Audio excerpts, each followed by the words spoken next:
सुदामा को जब अपने बच्चों की याद आती है तो वह शयन कक्ष में चला जाता है।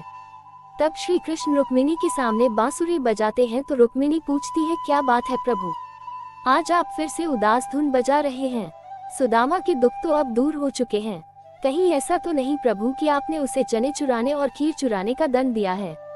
ये सुनकर श्री कृष्ण कहते हैं, नहीं, मैं किसी को दंड नहीं देता। मैं तो इसलिए दुखी हूँ कि अब उससे बिछड़ने का समय आ गया है। सुदामा की पत्नी श्री कृष्ण मंदिर के समक्ष बैठकर अपने पति सुदामा के आने का इंतजार करती है। उसका संकल्प रहता है कि जब तक सुदामा नहीं आएंगे तब तक वह इसी मंदिर में रहेंगी जहाँ से उन्हें विदा दी थी। यहीं से उनके साथ राजमहल में उनका हाथ थामे जाऊंगी। उधर श्री कृष्ण सुदामा की विदाई करते हैं। वे कहते हैं कि इतनी जल्दी जा रहे हो, ये ठीक नहीं कर रहे हो। तब सुदामा कहते हैं कि मन तो मेरा भी नहीं कर रहा है, पर क्या करूं, जाना ही पड़ेगा। वसुंधरा राह तक रही होगी। रुक्मिणी, सत्यभामा और जामवंती सभी उन्हें रोकने का प्रयास करती है। तब सुदामा कहते हैं, इन 4 दिनों में इतना आनंद आया कि तृप्त हो गया हूँ मैं। एक साथ इतना सत्कार और इतना प्यार तो मुझे कभी भी नहीं मिला था। सच बड़ा सुख मिला है इस विराट राजमहल में। ईश्वर करे तुम्हारा ये सुखी परिवार और भी फले फूले। ये सुनकर श्री कृष्ण कहते हैं कि ईश्वर से मेरे लिए ही मांगोगे, अपने लिए कुछ नहीं। तब सुदामा कहते हैं कि अरे कृष्णा, ईश्वर की कृपा तो सदा मेरे साथ बनी रही है, अब अपने लिए उससे क्या मांगना। एक ब्राह्मण तो अपने सीमित साधनों में ही सुखी रहता है। शिक्षा देना और भिक्षा लेना, इसी में अपना सारा जीवन आनंद से गुजार देता है। बस मित्र, अब आज्ञा दो। श्री कृष्ण भावुक होकर हर प्रकार से उसे रोकने का प्रयास करते हैं, परंतु वह कहता है कि इतने भावुक होकर रोकने का प्रयास न करो मित्र। तब श्री कृष्ण कहते हैं कि ठीक है, यदि यही तुम्हारी इच्छा है तो यही सही। फिर श्री कृष्ण कहते हैं, परंतु मेरी एक विनती है कि अपने मित्र को भूल न जाना, अपने हृदय में मेरे लिए थोड़ी सी जगह हमेशा रखना। इस पर सुदामा कहता है कि मेरी भी विनती है मित्र की, अपने इन श्री चरणों में मेरे लिए भी थोड़ी सी जगह रखना। ऐसा कहकर सुदामा पैर छूने लगता है तो श्री कृष्ण उसे गले लगाकर कहते हैं कि अरे चरणों में नहीं मित्र, तुम्हारा वास सदा मेरे हृदय में रहेगा। फिर श्री कृष्ण एक सेवक से कहते हैं कि सुदामा को वृंदापुरी तक छोड़ने के लिए रथ का प्रबंध करो। ये सुनकर सुदामा कहता है कि अरे नहीं नहीं, रथ की कोई आवश्यकता नहीं, और फिर वृंदापुरी की गलियां इतनी तंग है कि वहां रथ जा ही नहीं सकता। तब श्री कृष्ण कहते हैं, अच्छा चलो तो फिर मैं द्वारिका की सीमा तक तुम्हें छोड़ आता हूँ। इस पर भी सुदामा कहता है, नहीं नहीं, मैं अकेले ही चला जाऊंगा, रास्ता मेरा देखा भाला है, ईश्वर का नाम जपते जपते जैसे आया था वैसा ही चला जाऊंगा। वसुंधरा मेरा राह तक रही होगी। उधर वसुंधरा अपने स्वामी की राह में मंदिर से लेकर कुछ दूर तक फूलों की बिछात बिछाकर रखती है।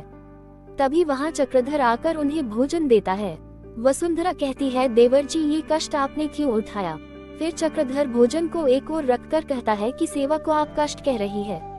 वसुंधरा कहती है, वो तो ठीक है, पर मुझे तो भूख ही नहीं लग रही है। तब चक्रधर कहता है कि थोड़ा बहुत खा लो, अन्यथा कमजोरी आ जाएगी, मैं बच्चों को खिलाकर ही आया हूँ। फिर वसुंधरा मान जाती है। तब वह कहता है, लीजिए आप खाना खाए, मैं कुएं से पानी लेकर आता हूँ। चक्रधर के जाने के बाद वसुंधरा सोचती है, भगवान, मेरे पति इस समय कहाँ हैं, कब लौटेंगे?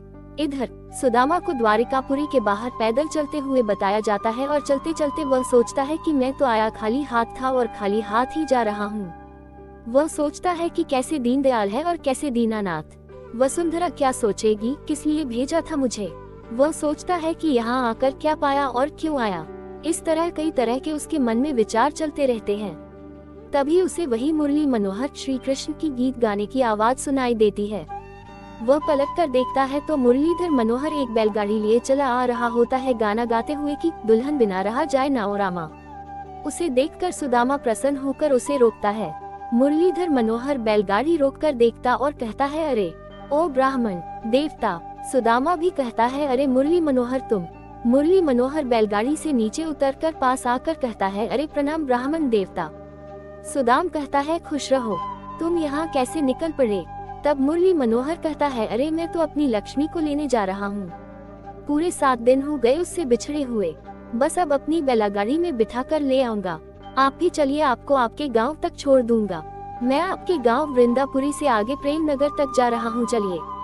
ये सुनकर सुदामा प्रसन्न होकर कहता है, अरे वाह। तब मुरलीधर कहता है, चलिए। फिर वह सुदामा के इधर उधर देखकर पूछता है, पर अरे ब्राह्मण देवता, आपका सामान किधर है? तब सुदामा कहता है, सामान कैसा भाई? तब मुरलीधर कहता है, कमाल है, द्वारिकाधीश ने विदाई के समय आपको कुछ भी भेंट नहीं दिया, आप तो उसे अपना मित्र बता रहे थे। ये सुनकर सुदामा निराश होकर कहता है कि इसी दुविधा में तो पड़ा था, परंतु तब मुरलीधर हंसते हुए कहता है, अरे दुविधा वुविधा छोड़िए और चलिए हमारी बैलगाड़ी में। ये धनवान लोग ऐसे ही होते हैं, अपनी आन बान दिखाने के लिए धन लुटा देंगे, पर वैसे कुछ न पूछिए एक एक पैसा अपने दांतों के तले दबाकर रखते हैं। ये सुनकर सुदामा कहता है, नहीं नहीं मेरे श्री कृष्ण ऐसे नहीं हैं, वो तो दीनदयाल हैं। ये सुनकर मुरलीधर कहता है, अरे कहे कि दयाल है, दयाल होते तो आपको कुछ दे नहीं दिया होता। तब सुदामा कहता है कि मैंने मांगा जो नहीं था। तब मुरलीधर कहता है कि मांगने से दिया तो क्या दिया, मित्र को तो बिन मांगे ही समझ लेना चाहिए कि मित्र को क्या चाहिए, और फिर धनवान का मित्र एक गरीब हो तो उस बेचारे के मुंह में जुबान थोड़ी ना होती है। ये सुनकर सुदामा कहता है, हाँ तुम ठीक कह रहे हो मुरलीधर, लेकिन ये सुनकर मुरलीधर कहते हैं, लेकिन ये द्वारिकाधीश ने ठीक नहीं किया। अरे उनको कुछ सोचना चाहिए था, आखिर एक ब्राह्मण मनुष्य जन जनार्दन में ज्ञान दान करता है, फिर वह ज्ञान के बदले में धन थोड़ी ले सकता है बेचारा। ये सुनकर सुदामा कहता है कि हाँ तुम्हारी ये बात सच है, परंतु असल में मुझे धन नहीं दिया तो उपकार ही किया है। यदि मुझे धन दे देते तो माया के फंदे में फंसा देते, अच्छा किया कि मेरी मुक्ति का मार्ग बंद नहीं किया। ये सुनकर मुरली मनोहर कहते हैं कि अब ऐसा कहते हो तो ये तो आपकी उदारता है, परंतु सच तो ये है कि संपन्न और धनवान लोगों से गरीब लोगों को मित्रता करनी ही नहीं चाहिए। ये सुनकर सुदामा कहता है कि मैंने कब की मित्रता, उन्होंने नहीं कहा कि हम मित्र हैं। मित्रता की पहल उन्होंने की थी, मैंने तो उन्हें उसी पर समझा दिया था। इस पर मुरली मनोहर कहते हैं कि तब उन्होंने क्या कहा था। इस पर सुदामा कहता है कि कहा था कि मैंने मित्र कहा है ना, सो मित्रता का उत्तरदायित्व निभाना मेरा ही काम होगा। कभी आवश्यकता आन पड़ी तो इस मित्रता को मैं ही निभाऊंगा। मैं वचन देता हूँ कि तुम्हारी मित्रता की परीक्षा कभी नहीं लूंगा। अब बोलो मुझे अपना मित्र बनाओगे कि नहीं। इस पर मुरली मनोहर कहते हैं, छी छी छी छी, ये निभाए मित्रता, ऐसी मित्रता निभाई जाती है।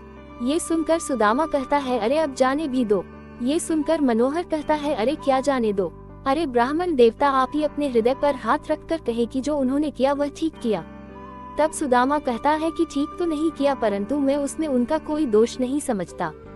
यदि मैं मानता और वे न दे देते तब तो मैं उन्हें दोषी भी समझता, परंतु मैंने तो उनसे मांगा ही नहीं था।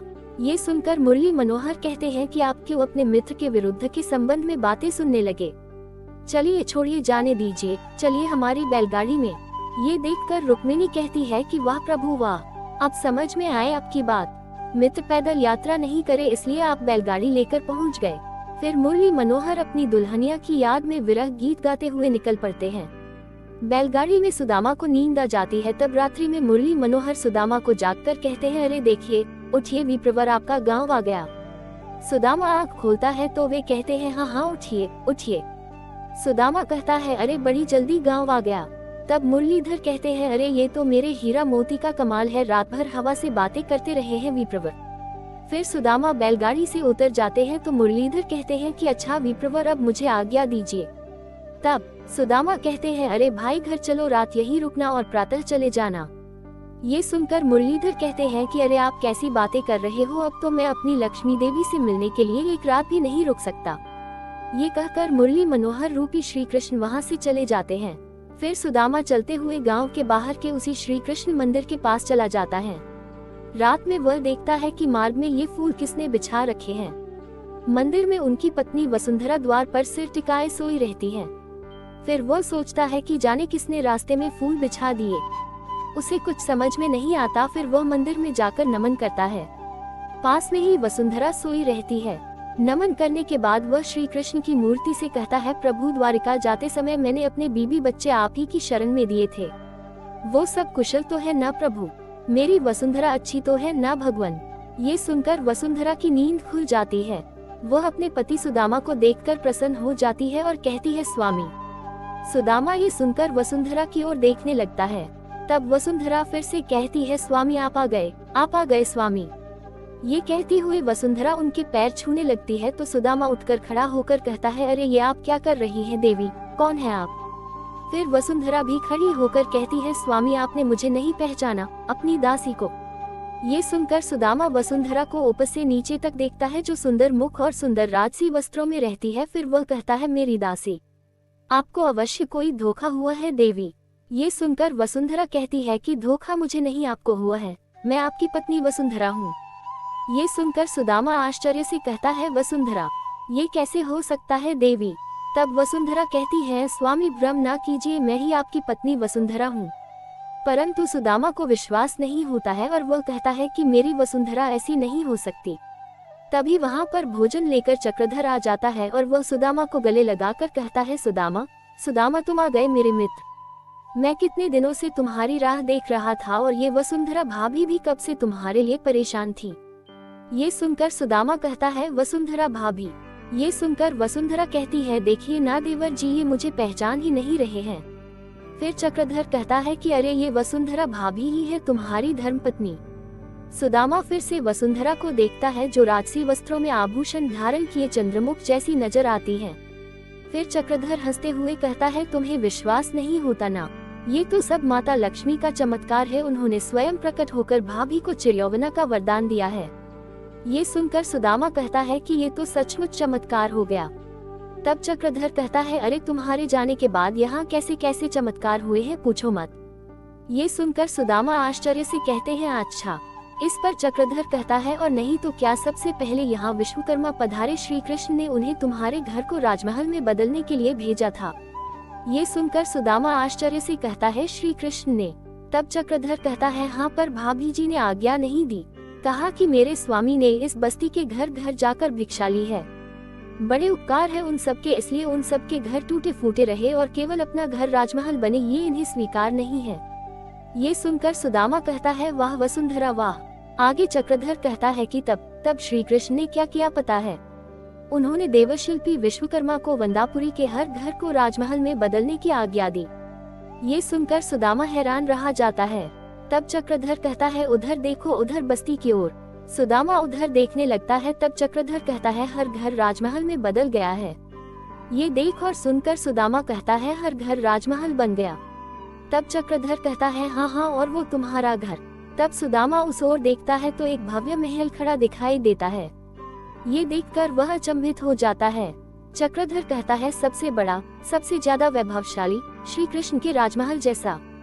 ये सुनकर सुदामा के आश्चर्य का ठिकाना नहीं रहता है और वह कहता है, श्री कृष्ण के राजमहल जैसा। ये सुनकर चक्रधर कहता है, अरे, अब वह महल कहाँ, मंदिर है, मंदिर। माता लक्ष्मी ने अपने दिव्य चरण चिन्ह छोड़े हैं वहाँ पर। ये देख और सुनकर सुदामा भावुक होकर श्री कृष्ण की मूर्ति के समक्ष सिर झुकाकर कहता है, प्रभु वाह, प्रभु वाह, मेरे पीछे आप यहाँ लीलाएं दिखाते रहे और अपने मित्र को भनक भी नहीं लगने दी। मैं मूर्ख ये समझ रहा था कि आपने मुझे कुछ भी नहीं दिया। क्षमा करना प्रभु, मुझसे बहुत बड़ी भूल हो गई। ऐसा कहकर सुदामा रोने लगता है। फिर वो कहता है, पर इसमें सब दोष मेरा नहीं है, वो मुरली मनोहर है ना, वो पता नहीं क्या अनाश शनाप बक रहा था। प्रभु उसे भी क्षमा कर देना, वो क्या जाने आपकी अपार लीलाओं को। ये सुनकर श्री कृष्ण रुक्मिणी से कहते हैं, देवी भक्तराज सुदामा के इस भोलेपन का तो स्वयं मैं भक्त हूँ। तब रुक्मिणी कहती है, और मैं भी। फिर सुदामा कहता है कि तो ये थी वसुंधरा और वृंदापुरी के काया पलटने की कथा। चक्रधर कहता है, हाँ। तब वसुंधरा कहती है कि पर काया पलटने की कथा यही समाप्त नहीं होती। तब सुदामा कहता है, अच्छा, और किसकी काया पलटी है? तब वसुंधरा कहती है, देवर जी की। चक्रधर अब बदल गए हैं और इन्होंने राजा का गुणगान करना बंद कर दिया है। तब राजा ने इस पर इन्हें भी वही दंड दिया था जो आपको दिया था। देवर जी भी अब केवल ईश्वर का ही गुणगान करते हैं। ये सुनकर सुदामा चक्रधर को गले लगा लेते हैं। फिर सुदामा कहते हैं कि प्रभु, अब और कौन सा अचंभा और कौन सा चमत्कार बाकी है, वो भी बता दो। ये सुनकर श्री कृष्ण कहते हैं, धैर्य रखो सुदामा, अभी और भी चमत्कार बाकी है, जरा घर तक तो पहुँचो, फिर देखो क्या होता है। सुदामा के गांव में प्रवेश करने के पूर्व ही गांव वालों को इसकी सूचना मिल जाती है कि सुदामा जी आ गए हैं, तो सभी गांव के लोग उनके आने की खुशी में उनका भव्य स्वागत करते हैं। फिर वसुंधरा और सुदामा को गांव के लोग एक रथ में बैठा कर लाते हैं। ढोल नगाड़े बजाकर उत्सव मनाते हैं, नृत्य करते और गीत गाते हैं। फिर सभी सुदामा और वसुंधरा को उनके महल के सामने लाकर छोड़ देते हैं। तभी उनके बच्चे महल के अंदर से निकलकर उनके पास पिताजी आ गए, पिताजी आ गए पुकारते हुए आते हैं। सुदामा उनके नए वस्त्र और उनकी दशा देखकर प्रसन्न हो जाता है और चारों बच्चों को गले लगा लेता है। तभी वहाँ पर राजा एक रथ में सवार होकर अपने घुड़ सैनिकों के साथ आ जाता है। गांव के सभी लोग ये देखकर चौंक जाते हैं। राजा रथ से उतरकर सुदामा को प्रणाम करता है और कहता है, क्षमा करे भक्तराज, क्षमा करें। सुदाम उन्हें उठाकर कहता है, ये क्या राजन, आप एक गरीब की कुटिया पर इस तरह पधारे और सब नगरजनों के सामने मेरे पैर पकड़े, ये आपको शोभा नहीं देता। तब राजा कहता है कि जिन चरणों की धूली से वृंदापुरी के भाग्य बदल गए, मैं उन्हीं चरणों की धूली अपने माथे से लगाकर अपने भाग्य बदलना चाहता हूँ। आपके प्रति मैंने जो अन्याय और अत्याचार किया था उसके लिए मैं क्षमा मांगता हूँ, मुझे क्षमा करें। तब सुदामा कहता है कि नहीं राजन, आपको क्षमा मांगने की आवश्यकता नहीं। मैं देख रहा हूँ कि आपके मन में पश्चाताप की अग्नि जल रही है। इस अग्नि में सारे पाप भस्म हो जाते हैं। फिर राजा अपना मुकुट निकालकर कहता है कि आज से आप इस सुदामा नगर के राजा हैं। तब सुदामा कहता है कि नहीं राजन, ब्राह्मण का कर्तव्य राज करना नहीं है, बल्कि राजा को धर्म का मार्ग दिखाना होता है। यदि राजा भूल करे और गलत नीतियों को अपनाए तो उसे रोकना ब्राह्मण का धर्म है। ये राज्य आपका है, राज आप ही करेंगे और धर्म के सिद्धांतों के अनुसार ही करेंगे। ऐसा कहकर सुदामा मुकुट को राजा को पहना देता है। तब राजा कहता है, ठीक है, आज से आप ही हमारा मार्गदर्शन करेंगे। हम आपको आज ही से राजगुरु की पदवी देने की घोषणा करते हैं। ये सुनकर सुदामा की पत्नी प्रसन्न हो जाती है। फिर राजा जनता की ओर देखकर कहता है, बोलो राजगुरु सुदामा जी की जय। सभी जय जयकार लगाते हैं। फिर राजा प्रणाम करके चला जाता है। इसके बाद चक्रधर कहता है, मित्र, भाभी ने कहा था कि जब उनका ब्याह हुआ था तब जिस तरह तुम उनका हाथ पकड़कर टूटे फूटे झोपड़े में लाए थे, उसी तरह जब तक उनका हाथ पकड़कर राजमहल में नहीं ले जाओगे तब तक वह राजमहल में नहीं जाएंगी। फिर चक्रधर सुदामा का हाथ लेकर वसुंधरा के हाथ में रख देता है। तब सुदामा वसुंधरा का हाथ पकड़कर राजमहल में प्रवेश करता है। उसके साथ उसके पीछे उसके बच्चे और चक्रधर भी प्रवेश करते हैं। फिर बाद में सुदामा और उनकी पत्नी वसुंधरा के साथ श्री कृष्ण और रुक्मिणी की मूर्ति के समक्ष नमन करके कहता है, हे मेरे संकट मोचन, मुझे दर्शन चाहिए था तो मुझे दर्शन मिला। वसुंधरा को धन चाहिए थे सो उसे धन मिला। मेरी आपसे सिर्फ एक विनती है कि मेरे इस वैरागी मन को धन दौलत के लालच से बचाए रखना, मोह माया के जाल से हमेशा बचा कर रखना। फिर सुदामा रोते हुए कहता है कि मेरी आपसे केवल एक ही विनती है, अपने भक्त की अंतिम विनती को स्वीकार करना। प्रभु सुन रहे हैं ना, मेरी विनती को हाँ कह दीजिए। तभी वहाँ श्री कृष्ण चतुर्भुज रूप में प्रकट होकर दोनों को दर्शन देते हैं और कहते हैं, सुदामा मैं तुम्हें आशीर्वाद देता हूँ कि जीवन में तुम कभी भी माया के दास नहीं बनोगे, बल्कि हमेशा माया तुम्हारी दासी बनकर रहेगी, तुम्हारी और तुम्हारे परिवार की सेवा करेगी। ये देख और सुनकर सुदामा और वसुंधरा धन्य हो जाते हैं। जय श्री कृष्ण।